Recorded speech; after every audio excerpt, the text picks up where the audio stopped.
Okay, welcome everyone. Thank you all who are joining us live for today's Lunch and Learn, a Remonstrance and the 1942 Transcripts. And thank you to all who are watching the recording. We're delighted to welcome the Honorable Donna Loring, an elder and formal council member of the Penobscot Nation, and Chief Judge Eric Mehnert of the Penobscot Nation Tribal Court. Thank you both so much for being with us today. My name is Nick Jansen. I'm the Director of Policy and Partnerships at Maine Conservation Voters and Maine Conservation Alliance. Our organizations represent more than 13,000 members and supporters dedicated to building a just, thriving future for all by acting on the climate crisis, protecting the environment, and safeguarding our democracy. MCA does that by bringing people together to educate, inspire, and advocate, and MCV by advocating for equitable policies, holding elected officials accountable, and winning elections. Since 2020, this weekly online Lunch and Learn series has helped us advance all of those goals, creating a shared space to explore our environmental and social history, our policy priorities, the climate action movement, and more. Just a few notes before we dive into today's program. We're going to hear from Donna and Eric first, and then tackle your questions in the Q&A session at the end. You don't have to wait. You can send your questions to me or Maggie Summers through the chat as they occur to you. We're going to synthesize these and ask as many of them as possible following their presentation. Please do not message the speakers directly so they can keep their focus on the presentation. And if you have any technical difficulties, you can message Maggie through the chat and she'll help you out. This event is being recorded and the video will be posted on our YouTube channel later this afternoon. You can find recordings from all of our past programs on YouTube, and there's a number of playlists there that can help you focus in on particular topics that you're interested in. So thank you all so much for being here. And Donna and Eric, I'm going to turn it over to you. Good afternoon, everyone. Little technical difficulties there. I'm Donna Loring, Penobscot Nation Tribal Elder, and I'm presenting with Judge Eric Mehnert from the Chief Judge of the Tribal Court. And we'll be talking about the research that I did and the paper that we wrote for the law review, but we also had it printed for the legislature. This is what it looks like. The legislative copy that we did is what it looks like. And this here is actually the original signatures of the Remonstrance, which we'll talk about in a little bit here. But I'm going to let Eric talk to begin our program. So Eric. Okay, so one of the big parts of this discussion today is a discussion of how Maine took over lands from the Wabanaki tribes in Maine. And our premise was, and actually the facts proved, that Maine actually stands outside federal Indian law. We call it a pariah in the sense that Maine took lands that were not permitted to be taken by the Non-Intercourse Act and by Article 1, Section 8, Clause 3 of the Constitution. So if we can jump to the next slide, we can talk right about that. And this, we talked about it being a pariah, but let's talk about the timeline of it. So what you've got is, and even before the Non-Intercourse Act in March of 1789, Congress and the United States executed and ratified the U.S. Constitution. Clause 1, Section 8, Article 1, Clause 8, Section 3 of the Constitution says that only Congress has the power to regulate commerce among the tribes in the United States. And what that has evolved to under federal Indian law, meaning Congress has the sole authority to enter into treaties and act with tribes in the United States. in 1790, Congress passed something called the Non-Intercourse Act. And the Non-Intercourse Act, which prohibited land purchases from tribes without specific congressional approval.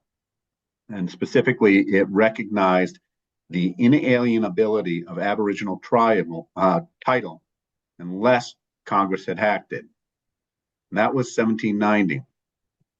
In 1818, Massachusetts entered into a treaty with the Penobscot tribe, outlining and taking certain lands. March of 1820, Maine became a state, and in that same year, Maine entered into a treaty with the Penobscot tribe. Under the terms of that treaty, and under the terms of secession from the Commonwealth of Massachusetts, Maine had to honor the treaty that Massachusetts entered into with the Penobscot tribe and put it into the Maine Constitution. Maine decides and has not published that part of the Constitution, I think, since what, 1854, Donna? Is that roughly when it was? No, we had a referendum that Maine actually put it in. So it's in there. So it's back in. Yeah. It hadn't been recognized for an extended period of time.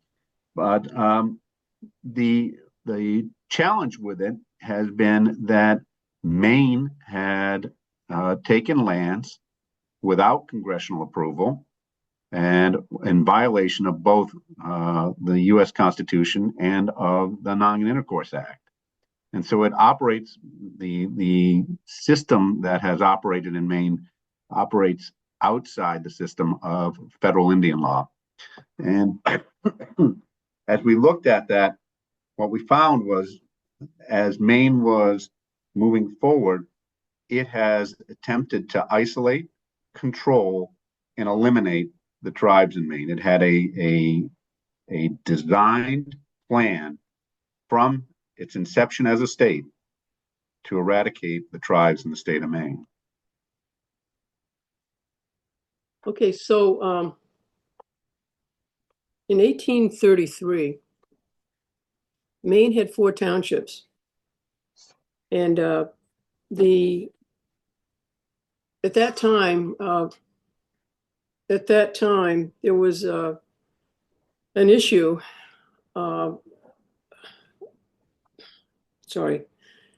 At that time in 1833, Maine was heavily cutting lumber and using that to pay for leases and whatever with Massachusetts.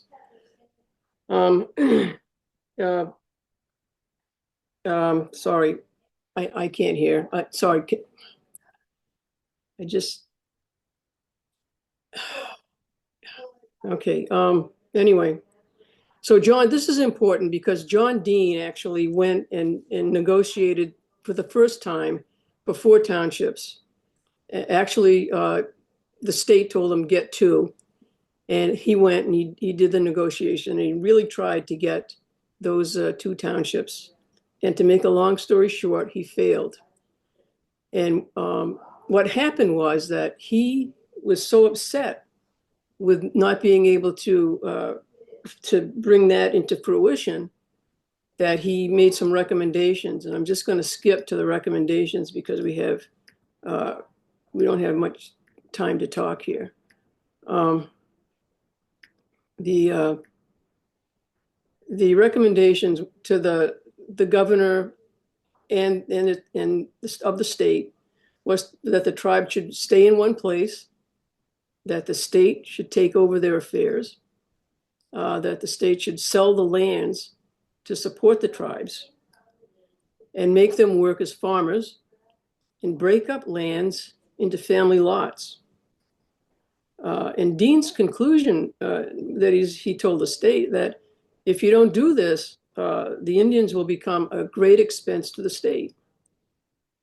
So as we were talking about the isolation, control, and elimination, that's a theme throughout this.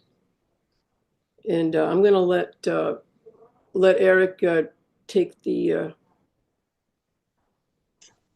from here.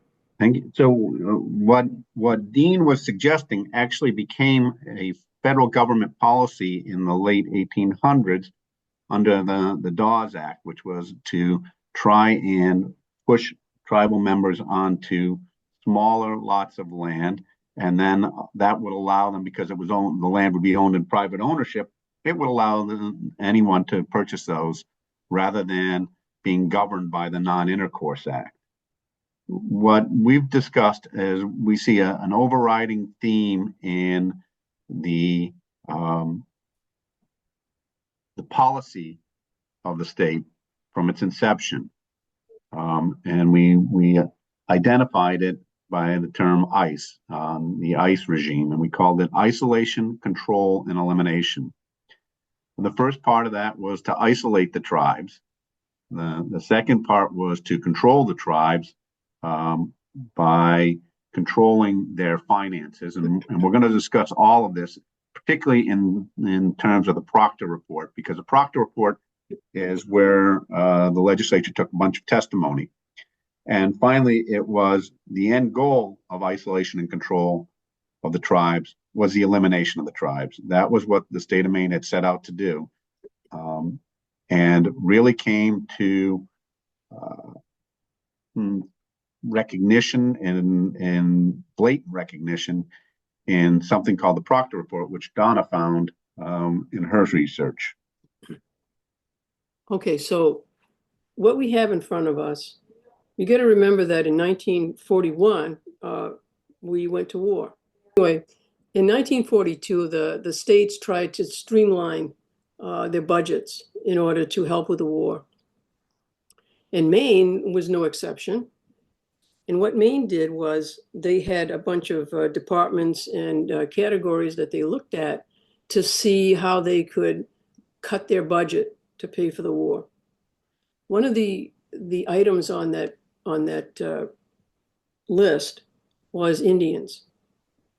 So they formed a legislative research committee to look into Indians and how much money that the state was paying and why, and to look at the history of the whole thing. So they put together a research committee, and one of the documents of one of the bills that they used as a tool was the LD 694, which was an act relating to loss of membership in Indian tribes by marriage. So they used that bill as a tool because they thought, well, if we look at the numbers of tribal members there and how much money is going to each tribe, we can, if we use this, we can actually control the membership of the tribes so that they don't expand and so that we're not paying a lot of money out for them. So they called some experts in front of them to hear their testimony. One of them, the experts, was Norman McDonald, who was the director of health and welfare.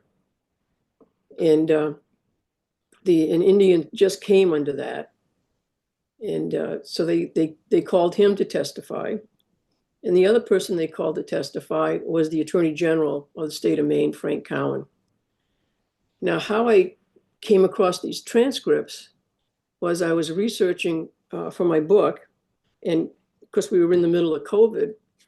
So I called for the Proctor Report because I knew that existed. And I actually had a printed copy of it, but I thought, well, if I could get a digital copy, it'd be a lot easier to look at.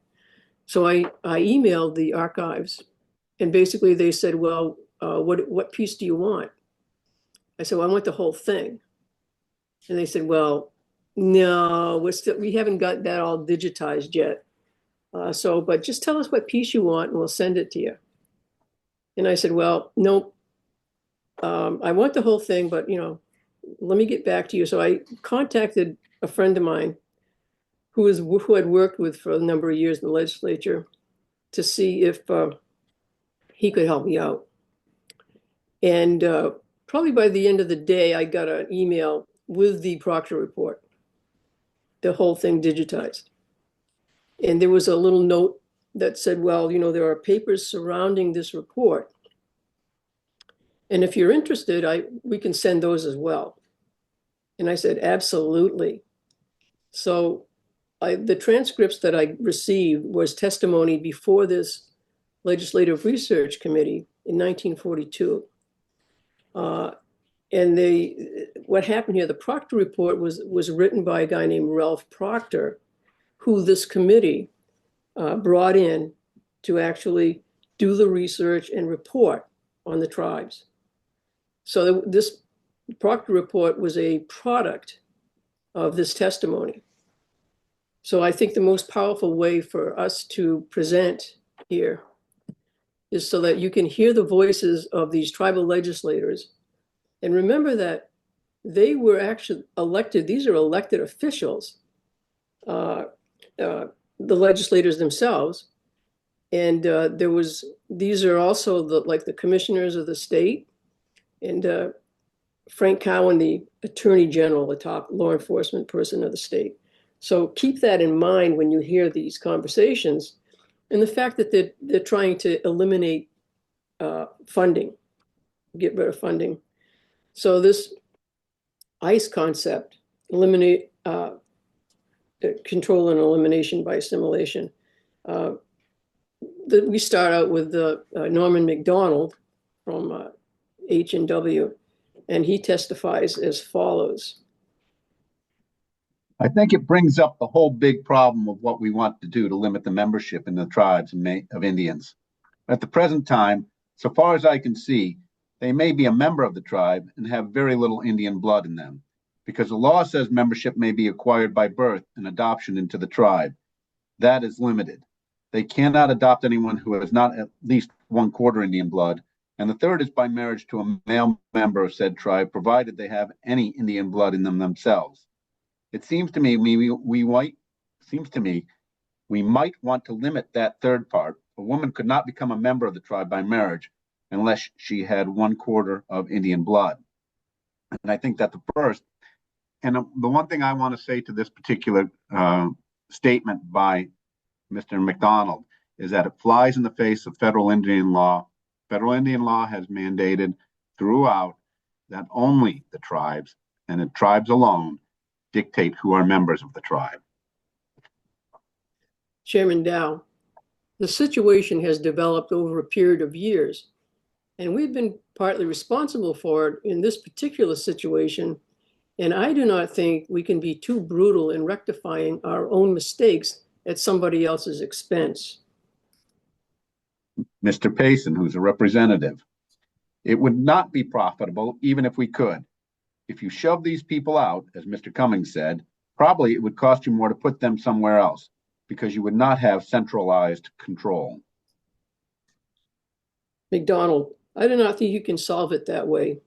I think the way to do it would be by making the reservation part of the adjoining town and divide it up amongst the Indians.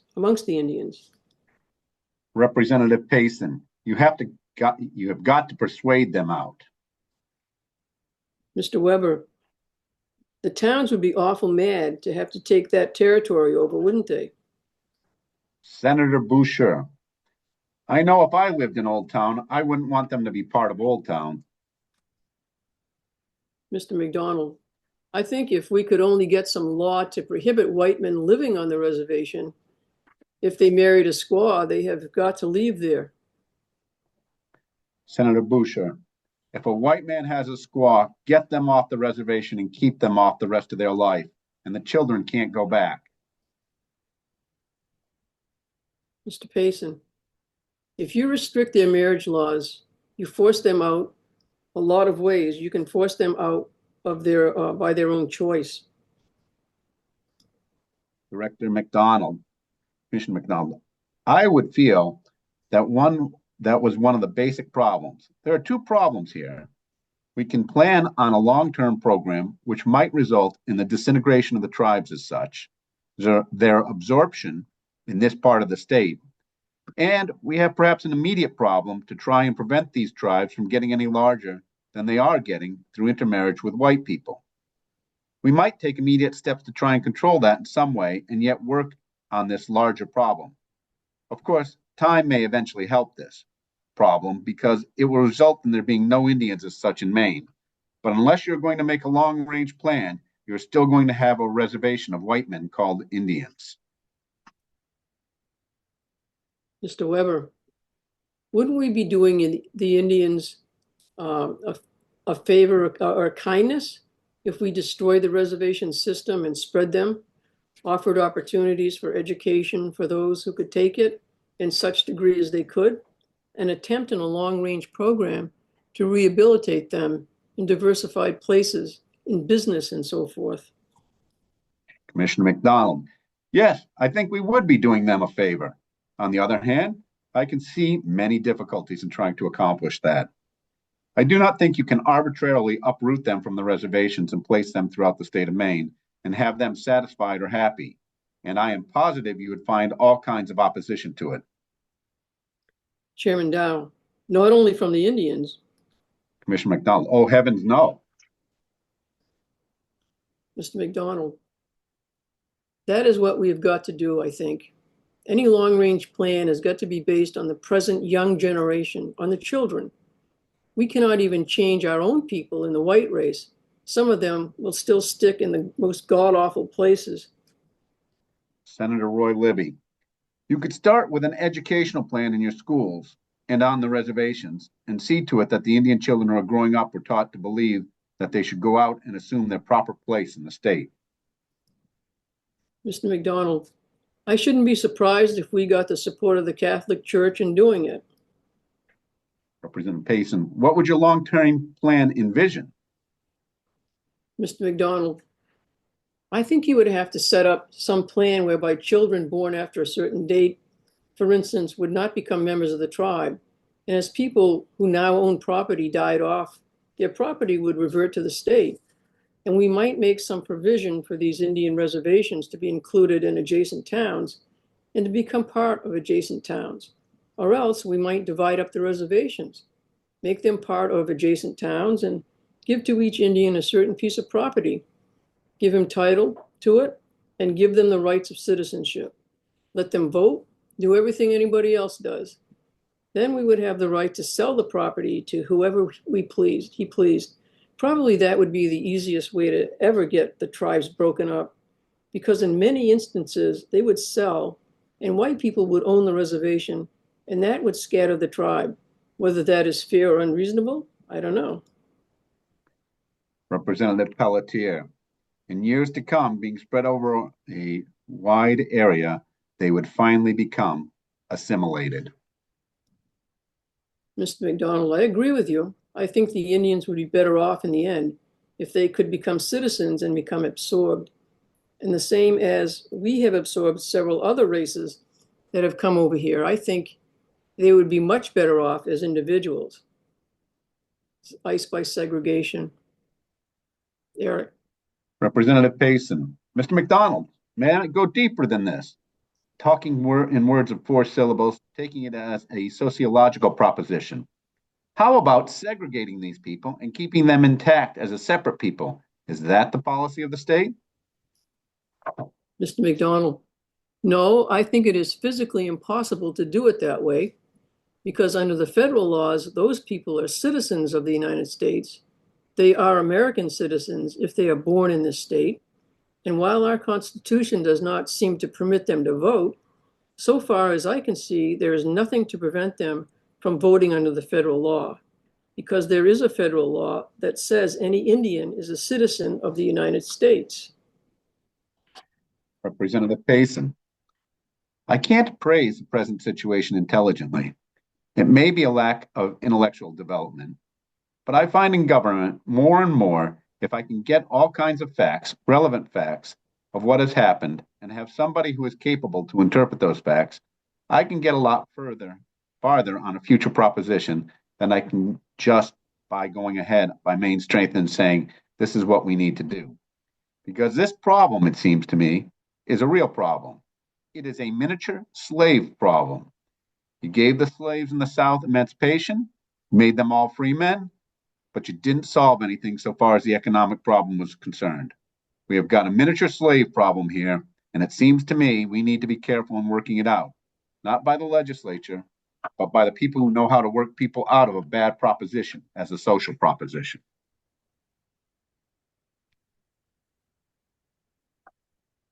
Mr. Payson, there might be one other thing come in there as a little face-saving proposition.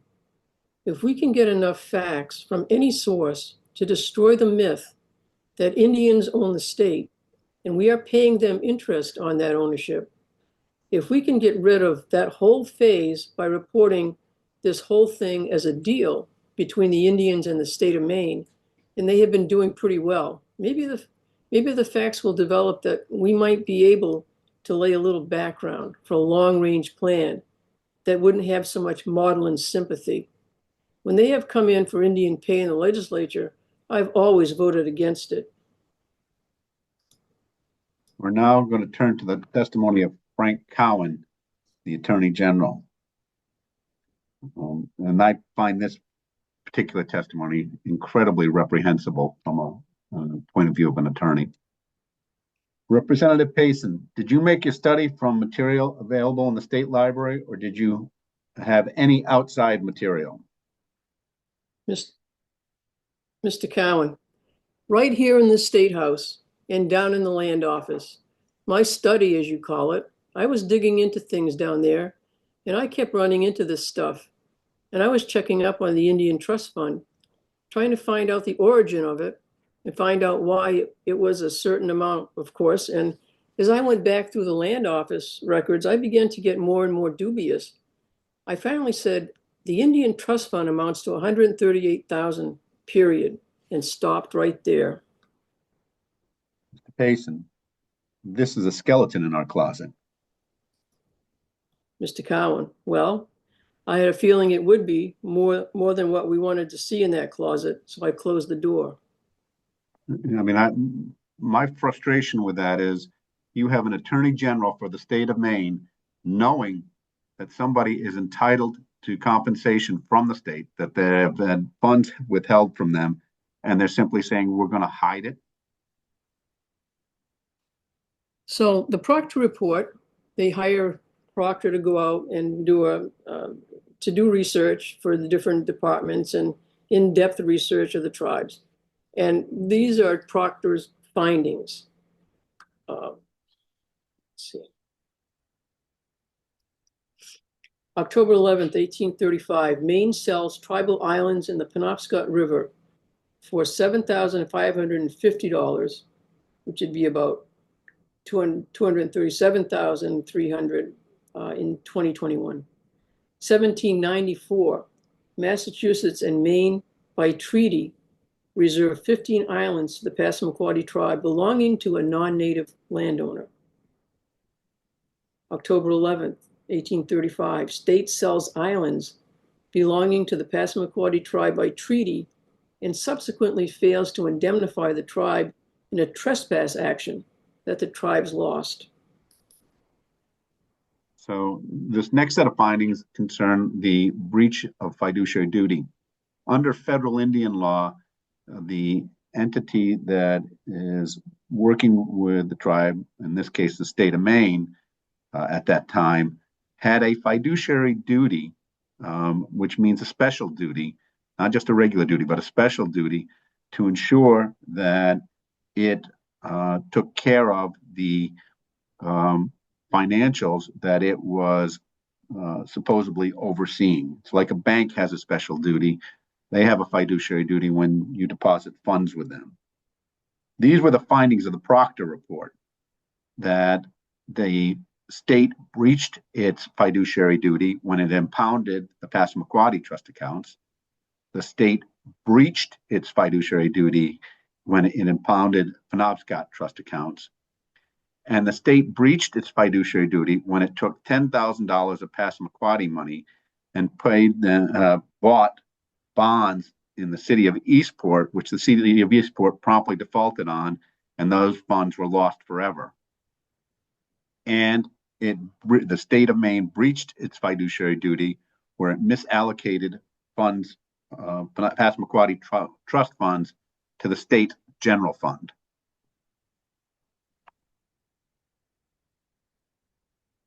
The recommendations of the research committee were as follows.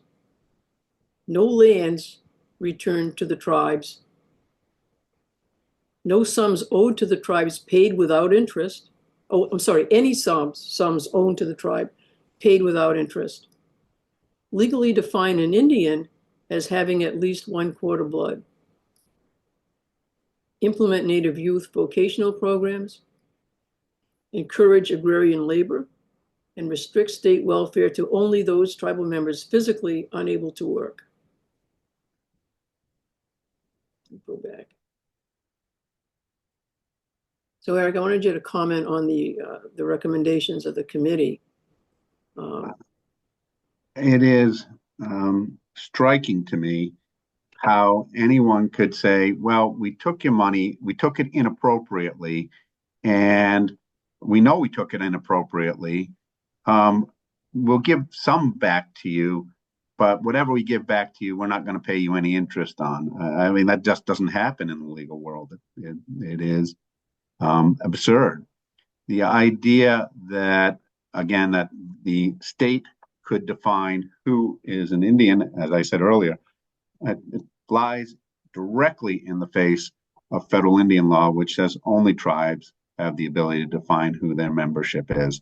Some defined by matrilineal descent, some defined by blood quantum, but that's a tribal decision. It's not a decision for any state to engage in. The other programs, particularly the idea of encouraging agrarian labor and restricting state welfare, well, they are residuals of what was called the Dawes Act, which you heard earlier on that one of the legislators was saying, oh, if we can get them to own their own plots of land, then we can eventually see them sold off to white people and we'll destroy the reservations. It was an attempt to eradicate the tribes in Maine. And that's what the recommendations of the Legislative Research Committee amounted to. Defund the tribes, don't leave them with any money, define them in a way that we know. And part of one of the pieces of testimony that we didn't get a chance to get to today was a piece of testimony that talked about how they actually had done the legislators in the state of Maine had done the calculations that if they could get a definition of 25% blood quantum, that they could, they believed that the tribes would have their blood quantum so diluted that somewhere around 2030, they would have eradicated most of the tribes in Maine. Right. So this, the Proctor report, anybody who reads the report, and it's there, I mean, it's in the state archives if you wanted to read it. It's also on the internet. If you read that report, you would get a definite theme of racism. In that report, it goes into marriages, white men to Indian women to white men, the number of children. And tell me that they did that in every town in this state. They did not. They did it because they were counting the number of Indians that they had to pay for. And they didn't want to pay that. They didn't want to pay Indians anything. So the theme all the way from Dean right up to the Land Claim Settlement Act was to assimilate the tribes into into the surrounding towns or into the population. And, you know, the land claims basically was a dream come true for the state, because in there, they very innocently, you know, they made the legislators that were negotiating this, they talked to the tribal people or whatever, and said that if you were identified as a municipality, you'd get more funding or more opportunities for your tribe. And the response from the tribes were, you know, we don't want to be a municipality. And but the state said, "Oh, it's okay. It won't mean anything. It's just we just use it to give you more funds for schools and whatever. You won't be a real municipality."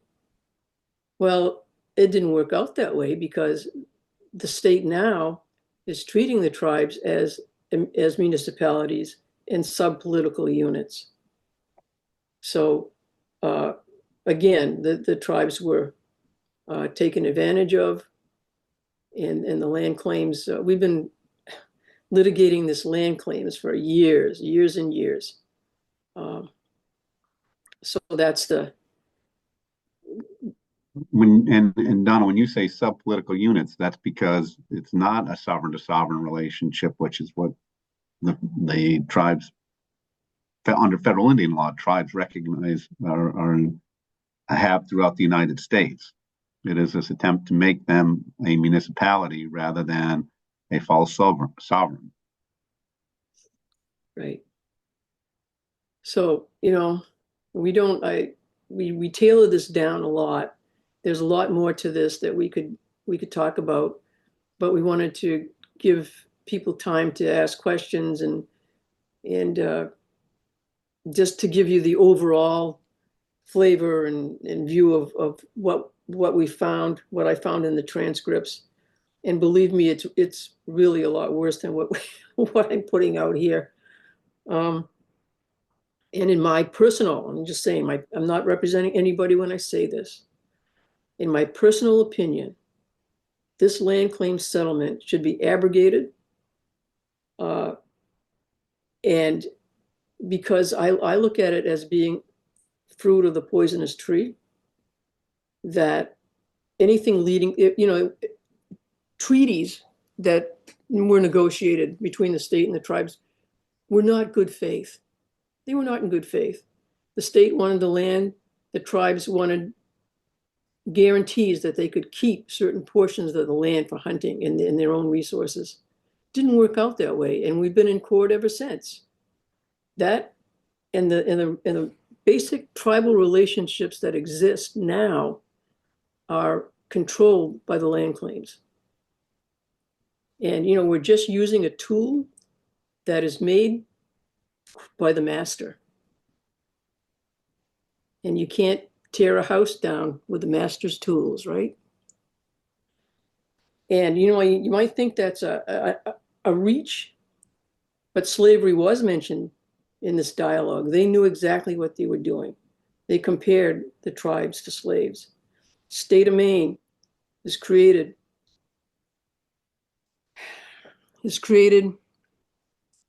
on the backs of slaves and on the backs of Indian people. Think about that. Eric, do you have any questions? They don't. If they have questions for us, I think that the long-term effects of that, setting up the tribe in Maine and not recognizing their full sovereignty, has been a limitation on some of the federal funding that tribes can get. Now that's been changed over the years. The legislature has taken action to ensure that tribes can engage in some of the federal programs like VAWA, the Violence Against Women Act jurisdictional extension, and recently the Tribal Law and Order Act extension. But the fact of the matter remains that those laws don't have impact in Maine unless the federal government says, or unless the state of Maine says. And no other state that I know of has the ability to say this federal law doesn't apply in the state of Maine, and that Maine does have under the original Settlement Act, the 1980 Act. So like I said, we could say a lot more, but if you have questions, I guess we're open for your questions now. Donna, Eric, thank you so much for sharing that presentation. This is the second time I've heard it, and I'm finding it just as moving as I did the first time. I'm always really struck by how just arrogant and vile those transcripts are, but also how really meticulous your research was on this project. So thank you for doing it, and thank you for sharing it with us. For everyone in the audience, I really hope this presentation moves you to act in support of the Wabanaki Nations, and there's a few ways you can do that. You can tell your legislators to support full Wabanaki sovereignty by co-sponsoring and voting for legislation that restores self-determination to the tribes. You can donate to the Wabanaki Alliance or the Wabanaki Legal Defense Fund to support advocacy and legal work advancing sovereignty and justice. And you can learn and share the history outlined in One Nation Under Fraud to challenge the dominant narratives and encourage accountability. You can also listen to Wabanaki Windows, which is a program Donna's been doing for, what is it, over 16 years now, Donna? Yes. Yep. You can listen on WERU or as a podcast on WMPG. And we'll have some more ways you can act in the follow-up email that Maggie's going to send later today. So we already have a bunch of terrific questions from you all, so we're going to dive right in.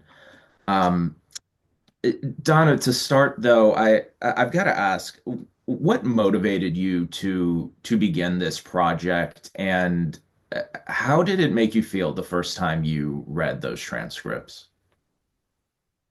Well, what motivated me to do this was it goes all the way back. I'm a veteran. I served in Vietnam for a year. I handled all the casualty reports for Southeast Asia.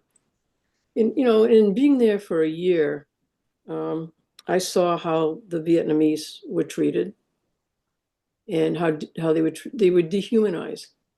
And if you have an enemy that you're going to kill, you're going to dehumanize them first.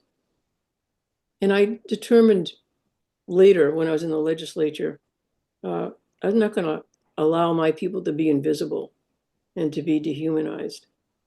So this project was one of the ways that I thought I could help to make our people human and to make our history fit, to be a piece of Maine history.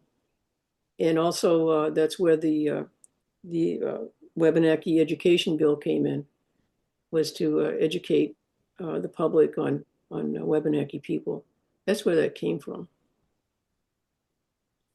Thank you for sharing that, Donna. And I'm curious, the debate following the Proctor report that you were reading from, was this part of a larger public debate that was kind of in the news and people were talking about, or was it sort of more of an inside game that the state's elected leaders were just kind of controlling and making decisions about? Yeah, this legislative research committee was not in the papers. I mean, what they said was not in the papers, the transcripts or whatever. I guess the fact that there was a legislative committee looking into these things was in the papers. But these transcripts are really something else. I call them like the smoking gun, like the Nixon tapes.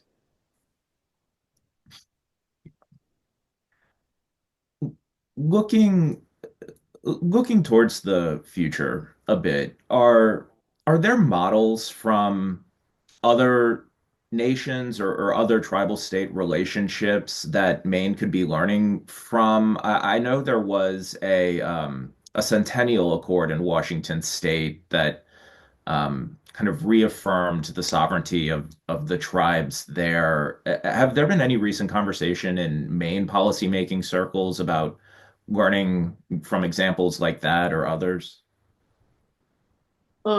Yeah, I believe that there has been some discussion, and I think I think in some bills they talk about creating a liaison in these different departments to deal with tribal issues. But I think that Washington State is probably a very good model to use.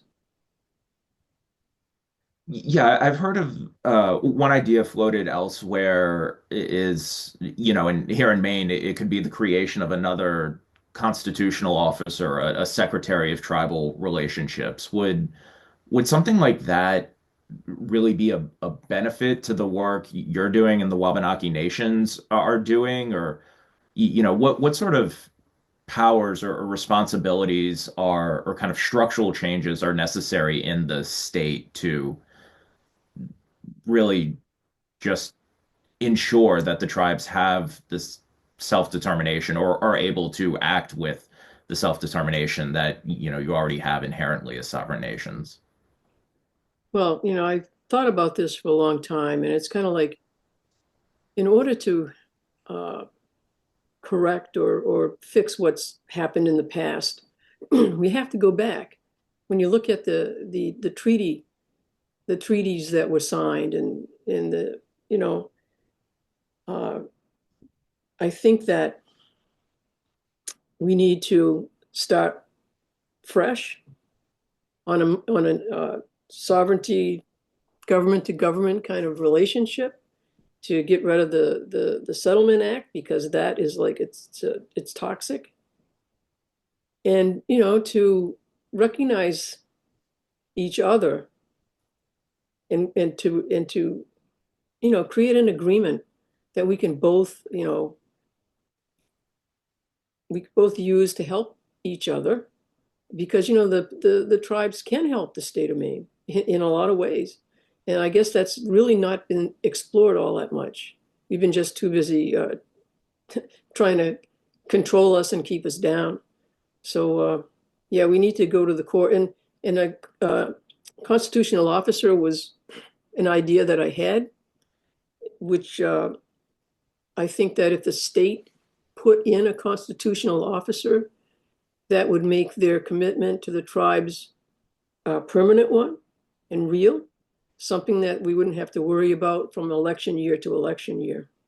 And there'd be a person there that would handle issues between tribes and the state.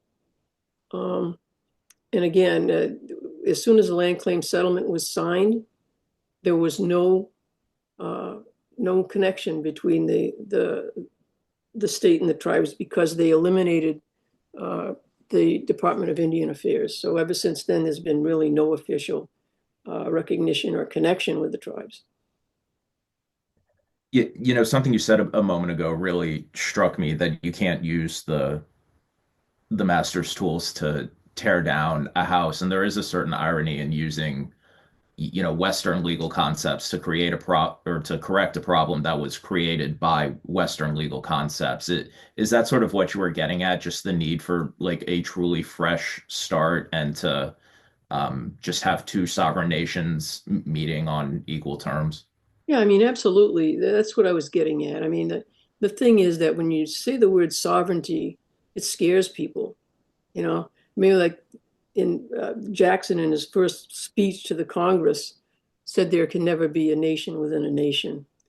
And that's a dog whistle. That's and it's just not true. I mean, we've got tribes that work well with states all over the country, and they recognize tribal sovereignty. And I think that it could work well here in Maine as well. So So what are some upcoming, whether they're legislative, legal, or even community opportunities where public support can really make a difference with the work you're doing? I think everybody has their way that they can support various issues that they really concerned with. And I think that I'm going to put in a plug here for the Wabanaki Alliance website, because there's a lot of good things on that website, and you can pick and choose how you can help. But you can always write a letter, to the editor of a newspaper. You can always call a legislator. Um, you can always go to the internet to do research. So there's all kinds of things that you can do to educate yourself on what's going on. Yeah, and just to go a little farther there's some people in the audience wondering, now that we have this information specifically from your presentation, what would you encourage all these folks listening to do as a next step as Maine citizens to support you? Well, right now, I think that they can support what's going on in the legislature. That's really the only pathway we have right now. Um, but again, I mean, my own, like I said, my own personal opinion maybe isn't shared by the by the majority of the public, or even the majority of tribes. Just my opinion. Do you think there's a way to get a majority of the public to share that opinion? Yeah, I do. What we're doing right now through education. Yeah. Right. And how is there, do you know if there's a way people could get a copy of the Proctor report and can really kind of absorb the whole thing for themselves? I think they can get it on the state archives or on the internet. I think it's on the internet. We can look into that. Yeah, go ahead, Maggie. Yeah, we can link to that in the follow-up email. Yeah. I'm curious too, Donna, and you touched on it just a moment ago, but is there something you wish that more people understood about Wabanaki sovereignty, not just as kind of a legal concept, but as just a real living and ongoing truth? Well, I wish that they would not be afraid of it, not fear it, that they would reach out and in friendship to the tribes. Because like I said, I think that we can accomplish a lot together. And some of the things that's happening here, like the trust lands, that the trust, the land for trust and all that, they're working with the tribes. I think they're doing a great service to the state of Maine and to the tribes. Are are there some sort of current cultural or political obstacles you see that is preventing not just the state, but people in the state from really moving forward in a good faith kind of way in recognizing and advancing Wabanaki sovereignty? Yeah, I always use the term CEU, communication and education equals understanding. Just not enough communicating, certainly, I would Be imagine. more communicating, more education. Yeah. Yep. Okay, Donna, Eric, thank you again so much for your time today and for speaking with us and sharing that presentation. We're going to be back here in 2 weeks with advocates from Friends of Casco Bay, the Maine Department of Environmental Protection, the town of Falmouth, and the Maine Water Environment Association. They're going to be discussing wastewater systems and solutions on the horizon to address the sludge problem and how you can get involved in supporting smarter, more sustainable waste management for Maine. So Maggie's going to follow up with all of us later this afternoon, and I hope to see you in 2 weeks. Thank you all. Thank you so much, Donna and Eric. That was incredible. You're welcome. Take care now.